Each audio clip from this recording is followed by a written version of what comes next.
Bismillahirrahmanirrahim. Assalamualaikum warahmatullahi wabarakatuh. Salam dan bahagia. Perkenalkan, nama saya Hayardin SPD, guru kelas di UPTD SD Negeri 3 Baru, sekaligus calon guru penggerak Angkatan 11, dengan fasilitator Bapak Samsumarin SPD MPD dan pengajar praktik Bapak Rizal SPD. Pada video kali ini, saya akan menjabarkan tugas aksi nyata modul 1.1, yaitu penerapan pemikiran Ki Hajar Dewantara. Perasaan selama melakukan perubahan di kelas. Selama mengikuti program pendidikan guru penggerak pada modul 1.1, saya merasa pembelajaran yang sebelumnya saya lakukan di dalam kelas belum sepenuhnya sesuai dengan pemikiran Ki Hajar Dewantara. Pembelajaran yang seharusnya berpusat pada peserta didik belum terlaksana dengan baik. Pembelajaran yang saya lakukan lebih berpusat kepada guru. Padahal seharusnya pembelajaran yang efektif itu pembelajaran yang berpusat pada peserta didik atau student center, di mana peserta didik berperan sebagai subjek pembelajaran atau terlibat aktif dalam pembelajaran. Saya banyak belajar mengenai pemikiran Ki Hajar Dewantara pada modul 1.1 seperti pendidikan dan pengajaran, pendidikan yang menuntun kodrat keadaan, yaitu kodrat alam dan kodrat zaman, asas trikon dan sistem Among, budi pekerti. Sehingga saya dapat memperbaiki praktik pengajaran yang saya lakukan di dalam kelas. Selama melakukan perbaikan, saya merasa pembelajaran yang saya lakukan lebih interaktif dan menyenangkan karena peserta didik terlibat aktif dalam pembelajaran. Dari filosofis pemikiran Ki Hajar Dewantara, saya menyadari bahwa mendidik itu tidak hanya sekedar mentransfer ilmu, melainkan menuntun ilmu sesuai kodrat alam dan zaman. Saya juga memahami esensi pendidikan yang berpihak pada anak, atau dalam bahasa Ki Hajar Dewantara yaitu pendidikan yang berhamba pada sang anak, dalam artian pembelajaran berorientasi pada peserta didik. Saya merasa tergerak untuk melakukan perbaikan pengajaran. Selama melakukan perbaikan, pembelajaran lebih menyenangkan dan interaktif karena pembelajaran yang saya lakukan sesuai kebutuhan peserta didik, dan saya menjadikan peserta didik sebagai subjek pembelajaran atau terlibat aktif dalam pembelajaran. Ide atau gagasan yang timbul sepanjang proses perubahan, yaitu saya mengubah metode pembelajaran yang awalnya teacher center menjadi student center dengan menerapkan nilai kolaboratif, aktif, mandiri, dan berani. Peserta didik bukan lagi sebagai objek pembelajaran, tetapi menjadikan peserta didik sebagai subjek pembelajaran, di mana peserta didik terlibat aktif dalam pembelajaran dan guru hanya berperan sebagai fasilitator dalam pembelajaran. Nah, sebelum melakukan aksi nyata, saya melakukan perencanaan pembelajaran dengan melakukan diskusi dengan rekan sejawat, kemudian menyiapkan perangkat pembelajaran yang terdiri dari modul ajar, media pembelajaran, LKPD, dan perangkat lainnya. Nah, pembelajaran diawali dengan berdoa untuk memunculkan sifat religius, kemudian dilanjutkan dengan apersepsi, pemberian motivasi, dan penyampaian tujuan pembelajaran. Untuk memunculkan semangat dan rasa senang dalam proses pembelajaran, maka sebelum masuk pada kegiatan inti, saya biasanya melakukan kegiatan ice breaking. Jadi hari ini kita akan belajar mengenai ice breaking, mengenai kobo tentang pistol ya. Nah, jadi dengarkan baik-baik instruksinya Pak Guru. Jadi nanti ya, dengarkan baik-baik ya. Kita gunakan pistol ya. Ya, dengarkan ya. Jadi dengarkan dulu. Jadi nanti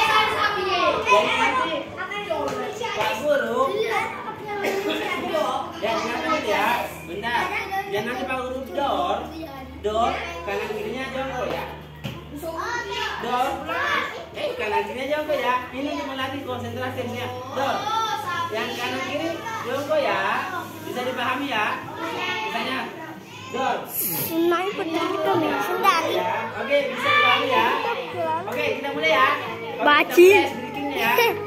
Tentang Gobul, dor ya. Oke, kita ulang ya. Kita mulai ya. 1, 2, 3, dor. Ya, berdiri langsung berdiri ya. Kegiatan pembelajaran yang saya lakukan menggunakan model pembelajaran kooperatif tipe START, di mana metode tersebut dapat menciptakan pembelajaran yang aktif, inovatif, kreatif, dan menyenangkan bagi peserta didik. Pada tahap ini, saya memaparkan materi secara singkat dan menjelaskan langkah-langkah model pembelajaran kooperatif dengan tipe START ini. Pada tahap selanjutnya, guru mengorganisasikan peserta didik dalam kelompok-kelompok belajar. Di sini, peserta didik dibagi menjadi beberapa kelompok secara heterogen yang beranggotakan 4-5 anak per kelompok. Pada tahap selanjutnya, guru membimbing kelompok secara bergantian untuk memastikan setiap kelompok dapat bekerja sama dengan baik. Nah, untuk mewujudkan kepemimpinan peserta didik, saya memfasilitasi peserta didik untuk mempresentasikan hasil diskusinya.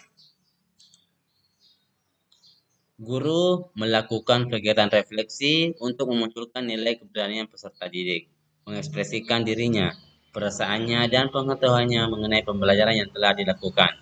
Penguatan karakter bertujuan untuk menanamkan budi luhur pada peserta didik. Nah, adapun pembiasaan karakter meliputi upacara bendera tiap hari Senin, kegiatan sholat duha berjamaah tiap hari Jumat, kegiatan senam tiap hari Sabtu, dan kegiatan ekstra kurikuler pramuka.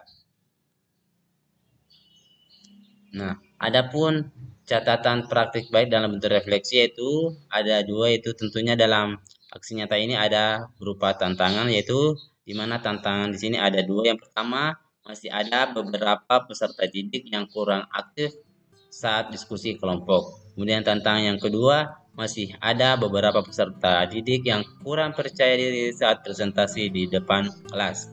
Nah, adapun solusinya yaitu yang pertama, memberikan motivasi kepada peserta didik agar terlibat aktif saat diskusi kelompok. Kemudian yang kedua, melatih peserta didik agar berani berbicara di depan kelas dengan membiasakan melakukan kegiatan serupa agar terbiasa dalam presentase. Berikut testimoni rekan sejawat guru dan peserta didik. Yang pertama, testimoni dari rekan sejawat guru. Assalamualaikum warahmatullahi wabarakatuh. Perkenalkan, nama saya Ruslan SPD, rekan sejawat guru Bapak Hayarding SPD, yang saat ini sedang melaksanakan atau mengikuti program pendidikan guru penggerak angkatan 11. Pembelajaran yang dilakukan oleh Bapak Hayarding di dalam kelas sudah sesuai dengan pemikiran Bapak Ki Hajar Dewantara, yang beliau sudah melakukan pembelajaran yang berpihak pada peserta didik dengan melakukan diskusi kelompok, sehingga pembelajaran di dalam kelas bisa aktif dan menyenangkan. Sukses selalu buat Pak Hayarding dalam mengikuti program pendidikan guru penggerak. Sekian dari saya. Wabillahi taufiq wal hidayah. Wassalamualaikum warahmatullahi wabarakatuh. Kemudian testimoni yang kedua yaitu testimoni dari peserta didik. Warahmatullahi wabarakatuh. Perkenalkan, nama saya Eni Samsam. Saya sudah duduk di kelas 5 SD. Pembelajaran yang diberikan oleh Pak Guru saya yang bernama Hayarding SPD sangat menyenangkan dan menarik yang membuat saya lebih giat belajar. Terima kasih Pak Guru. Wassalamualaikum warahmatullahi wabarakatuh. Demikian, semoga video ini bisa menginspirasi. Akhir kata, semoga tergerak, lekas bergerak, dan mari menggerakkan. Terima kasih. Salam guru penggerak, guru bergerak, Indonesia maju. Assalamualaikum warahmatullahi wabarakatuh.